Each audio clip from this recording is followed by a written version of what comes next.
انه فعلا تقدم زعما طرح هذه الفكره في الزياره الاخيره ديالو للمغرب، واللي كانت كنظن في شهر 4 من هذه السنه.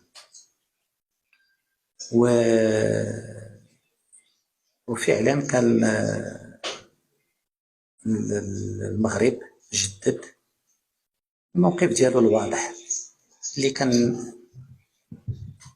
تعليمات من جلالة الملك محمد السادس، يعني تعلن عليه ديجا في 2002 لما كانت نفس الفكرة جات من جيمس بيكير باقتراح من الجزائر، كما ذكر ذلك التقرير الأمين العام آنذاك ديال جيمس بيكير. وكان رد المغرب واضح بأن أولا هادشي هذا جديد قديم سي دو ريشوفي. ثانيا بأن موقف المغرب بحال اللي كان في 2002 راه هو اليوم، بأن المغرب بحال اللي أكد ذلك جلالة الملك لا يتفاوض حول صحراءه، ولا يتفاوض حول سيادته على الصحراء، ولا يتفاوض بشأن وحدته الوطنية. المغرب يتفاوض بشأن نزاع إقليمي مع بلد جار ينازع المغرب في سيادته على أرضه، ولكن الصحراء وسيادة المغرب ووحدته الترابية ما عمرها كتكون فوق طاولة المفاوضات، ما عمرها تكون مجال لتفاهمات ولا توافقات. وأكد الوفد المغربي آنذاك السيد مستورة بأن مثل هذه الأفكار مرفوضة وغير مطروحة نهائيا، وبأن المغرب لن ولم يقبل أن حتى يبدا يسمع لها، لأنها تتعارض مع الموقف المبدئي للمملكة المغربية وموقف كل المغاربة بأن الصحراء مغربية، وبأن الصحراء كلها جزء لا يتجزأ من التراب المغربي. ولكن اللي يبقى هو أن مادام السيدي مستورة هضر على هذا الموضوع، وكان عليه يذكر من جاتو هذه الفكرة، شكون اللي وحالو بها، وشكون هي الأطراف اللي شجعته على أنه يطرحها بحال اللي قدمها لنا في أبريل، وبأن واش هي مبادرة ديالو ولا مبادرة ديال أطراف معينة اللي وحات ليه بأنه يعاود يطرحها.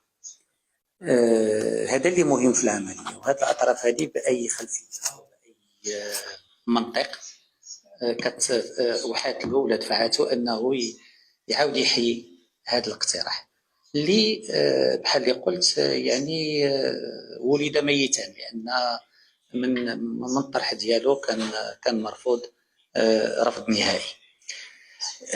نفس الأمر يتعلق بما ذكره السيد الممثل الشخصي فيما يتعلق بتوسيع أو تطوير أو تفصيل مبادرة المغربية للحكم الذاتي، اللي قال بأنه حان الوقت باش المغرب يقوم بها. الموقف المغربي واضح ومبني على 4 نقاط. أولا، مبادرة الحكم الذاتي هي نقطة وصول ماشي نقطة بداية. C'est un point d'arrivée, ce n'est pas un point de départ. ثانيا، بأن هذه المبادرة عندك كتحظى بدعم متواصل على المستوى الدولي والأوروبي في إطار الدينامية اللي خلق جلالة الملك، واللي شفنا الدعم سواء من خلال القنصليات، سواء من خلال المواقف ديال القوى العظمى أو مواقف الاتحاد الأوروبي أو غيرها. فهذه المبادرة واخذت الطريق ديالها كالإطار للمجتمع الدولي كيشوفوا كإطار لحل هذا النزاع الإقليمي. ثالثا، بأن